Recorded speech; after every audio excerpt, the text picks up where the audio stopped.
अप्रैल 2025 की बात है। एक महिला मार्केट से जल्दी घर वापस आ जाती है और वो घर आती है तो देखती कि घर के सारे दरवाजे जो थे वो खुले थे।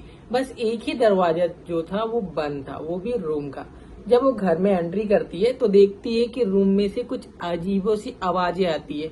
तो महिला को शक होता है। तभी वो बाहर जाके उस रूम की खिड़की से देखती है तो अपने पति को नग्न अवस्था में देख के वो शौक में पड़ जाती है। उसके बाद वो देखती है एक लड़की जिसके साथ उसका पति 60 साल का संबंध बनाते रहते हैं। तब उस महिला के पैरों तले जमीन खिसक जाती है, मानो बहुत बड़ी आफत आ गई हो, क्योंकि वो लड़की कोई और नहीं उसकी खुद की भतीजी होती है। अब ये सारी चीज देखने के बाद वो महिला वापस से अपने घर के अंदर आ जाती है और सोफे पे बैठ जाती।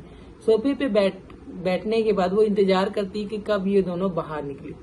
दोनों बाहर निकलते हैं तो बहुत ज्यादा लड़ाई झगड़ा होता है। उसके बाद जो महिला होती है वो अपने भाई के पास जाती है और बोलती है कि कहीं किसी भी हालत में जल्द से जल्द हमें इस लड़की की शादी करनी है। उसके पापा बहुत मशक्कत के बाद एक लड़का ढूंढ लेता है 1 महीने के अंदर और उसकी शादी हो जाती है। अब यहीं से कहानी और घटना स्टार्ट होता है। इस कहानी में कत्ल की शुरुआत होती है, जहाँ एक सोची समझी प्लानिंग रहती है जिसने अमल किया जाता है। तो क्या होता है कि ये बात है मई में जब लड़की की शादी होती है, लड़की को विदा कर दिया जाता है। उसके बाद जो लड़का होता है जिसका नाम प्रियांशु होता है, इसकी उम्र करीबन 27 साल की होती है। गुंजा की भी उम्र 27 साल होती है उस लड़की की। दोनों की शादी हो जाती है। फिर कुछ दिन बाद क्या होता है, जो प्रियांशु होता है वो बनारस उत्तर प्रदेश कुछ काम से सिलसिले से गया होता है। तो वो अपने वहां से काम करके वो वापस लौटते रहते हैं। तो अपनी मम्मी को कॉल करके बोलता है कि मम्मी मुझे लेट हो जाएगा, रात हो जाएगा, तो आप मेरे लिए लेने के लिए किसी को भेज दो। अब क्या है, माँ जो थी वो सोचती है कि रात में बेटा आएगा तो कुछ दिक्कत ना हो बोल के वो गांव के 2 लड़कों को रेलवे स्टेशन भेज देती है। अब वो दोनों लड़के पल्सर गाड़ी में को लेकर वो रेलवे स्टेशन पहुंच जाते हैं। प्रियांशु का वेट करने लगते हैं। प्रियांशु का वेट करते ही रहते हैं। तभी प्रियांशु आ जाता है, इसकी गाड़ी आ जाती है। प्रियांशु रेलवे स्टेशन से बाहर आता है और उन दोनों लड़कों के साथ बैठ के वो गांव की ओर निकल जाता है।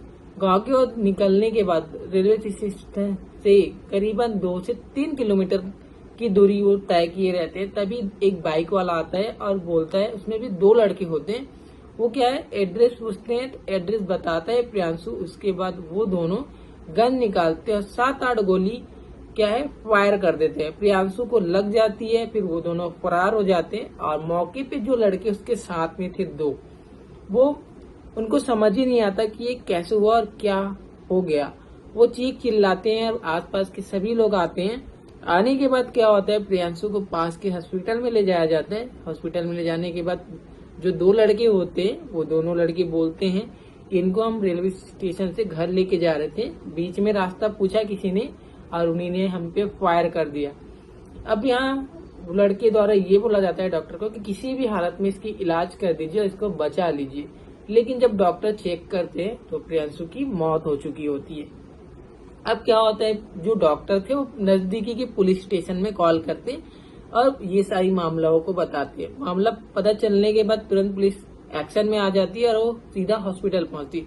हॉस्पिटल पहुंचने के बाद दोनों लड़कों को हिरासत में ले लिया जाता है और पूछताछ की जाती है।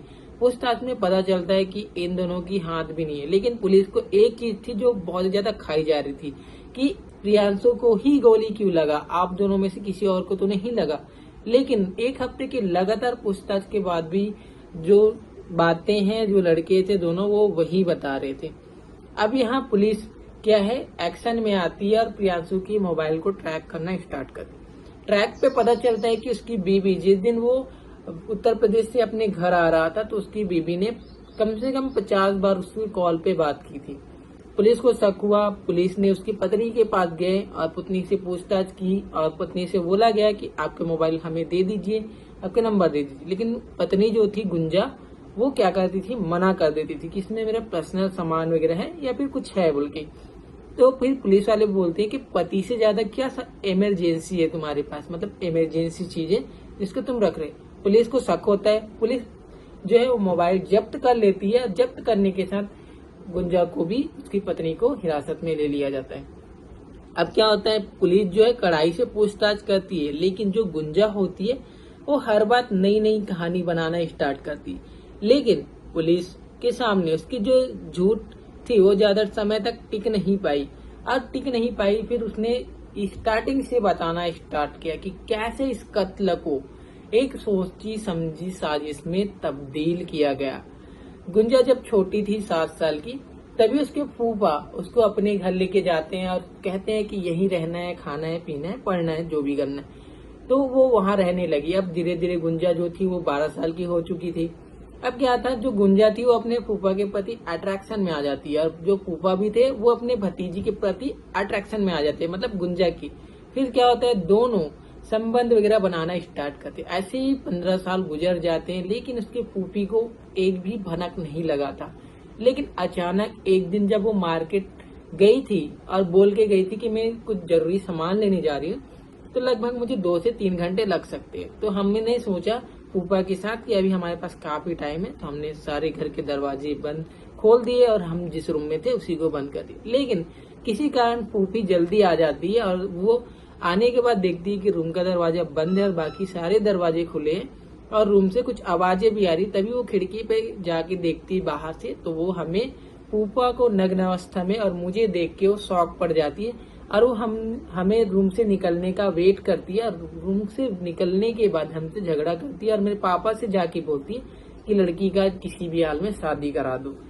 पापा के कहने पे, और फूफा तो चाहते थे कि शादी नहीं होना चाहिए, और फूफा बोलते भी ये थे कि अगर तुम्हारी शादी किसी से हो गई तो मैं उसका जान से मार दूंगा। ऐसा फूफा गुंजा से कहा करता था। लेकिन गुंजा थी कि वो समाज वगैरह को भी देख रही थी कि हमारा जो इज्जत है वो उछले ना पापा का, और ये रिश्ता है जो पता ना चले, इसलिए वो किसी भी तरीके से बात मान के शादी कर लेती है।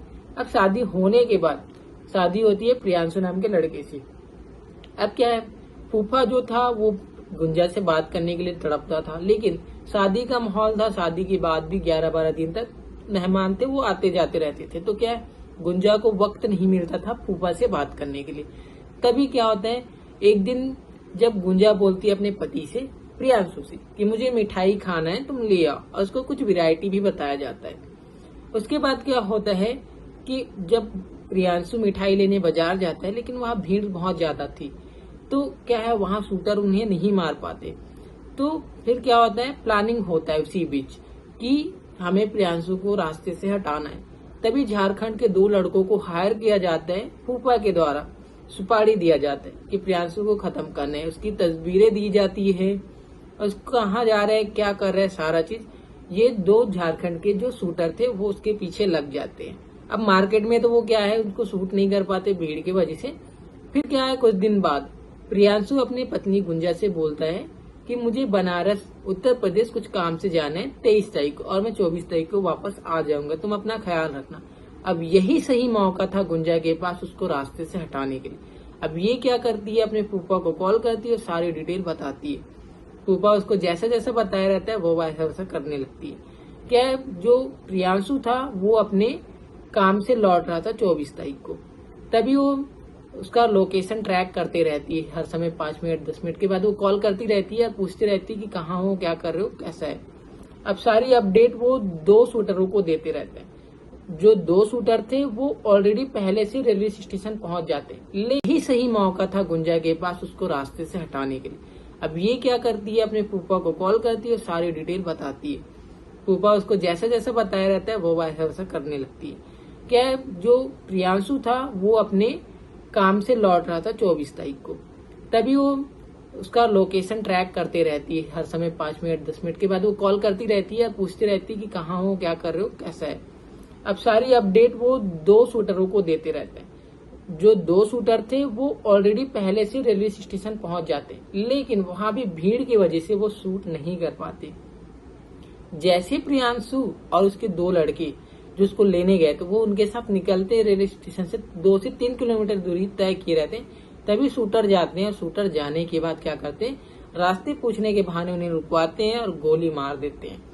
अभी इतना होने के बाद वो फरार हो जाते हैं। इतने में सारी कहानी डिटेल में सामने आ जाती है। लगभग अभी फूफा जो है वो फरार है, लेकिन जो गुंजा है वो पुलिस की हिरासत में है। अब गुंजा के साथ क्या होगा वो तो कानून तय करेगा। एंड अपना राय भी जरूर बताइए कि गुंजा ने सही किया या गलत किया, या फिर उसके साथ क्या सजा होनी चाहिए, वो कमेंट बॉक्स में अपनी राय जरूर बताइए। पुलिस जो है वो फूफा की तलाश में, जल्द ही वो भी पकड़ा जाएंगे और पकड़ाने के बाद उनको भी भारी सजा होगी। तो कहानी को सुनाना आपको डराना नहीं था, आपको एजुकेट करना था, सतर्क करना था, क्योंकि ऐसे घटनाएं आज की डेट में हमारे भारत में बहुत ही ज्यादा तेजी से हो रही है। तो आपको सतर्क रहना है और सटीक तरीके से रहना है, ताकि आप सावधान रहें और अपने आप को सुरक्षित रख सके। बाकी चैनल पे नए हो तो चैनल को सब्सक्राइब कर लीजिए।